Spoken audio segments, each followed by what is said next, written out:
Welcome to Heritage Bank and Trust Cooking with Claire. I'm Claire Hill, the Marketing Director at Heritage Bank and Trust. Today, I'd like to showcase the tomato basil soup, which is found in our Heritage Bank and Trust commemorative recipe box. By now, I hope you've been able to enjoy some of these recipes with your family and friends. So for purposes of this video, I'm going to turn this recipe around so I can actually see the ingredients. I've got everything out here on the table, and I have our nice Dutch oven here on the oven ready for us to put this soup together. This recipe came from Shelby Pruitt Ferguson. This has been a family favorite for them, and we have really enjoyed trying this soup, especially in the colder months a couple weeks ago. So let's go ahead and go through the ingredients together, and we'll just go ahead and put that soup here on the stove. So first we have 4 cans of tomato sauce. So I got 2 of the bigger cans. The recipe calls for 4 14.5 ounce cans. I went ahead and just got 2 bigger ones. Also, it calls for 1 can of garlic and oregano diced tomatoes, which you see here.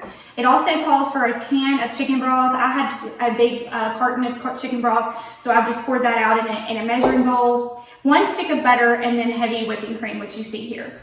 Also, it requires basil to taste, and some shredded cheddar if you'd like to do that right before serving. So let's go ahead and put those first 4 ingredients in the pot and bring that to a bowl, and that will simmer, and then we'll add that heavy whipping cream and simmer a little bit more, and then we'll serve it. So let's go ahead and get started.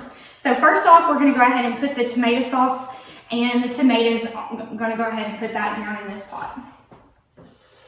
So you can hear that I already have that on, and it's boiling too much, and I need to put it back on low. And let's go ahead and put that second can in. Get these out of the way. And then now we need to go ahead and put the tomatoes in, the garlic and oregano tomatoes. That'll give that some really nice flavor. And then last, we'll go ahead and put the chicken broth in.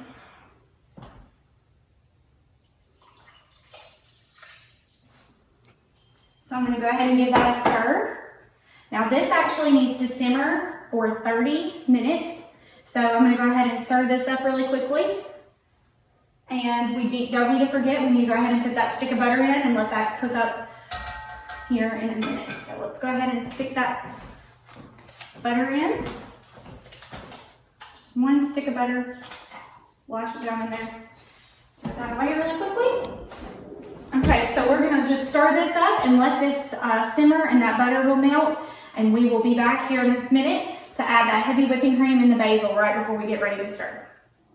Okay, so this has been simmering on low for 30 minutes, and now we're going to add our quart of heavy whipping cream. So I'm going to go ahead and pour that in.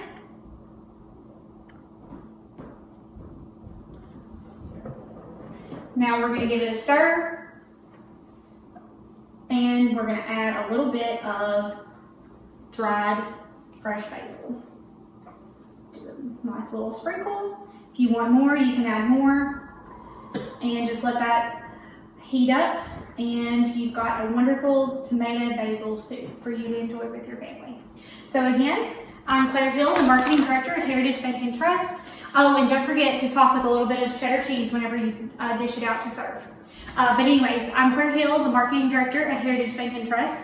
And if you don't have one of our commemorative recipe boxes, just reach out to the bank at 931-388-1970. And thanks to Shelby Pruitt Ferguson for this recipe. Have a great day. Thanks for cooking with Claire.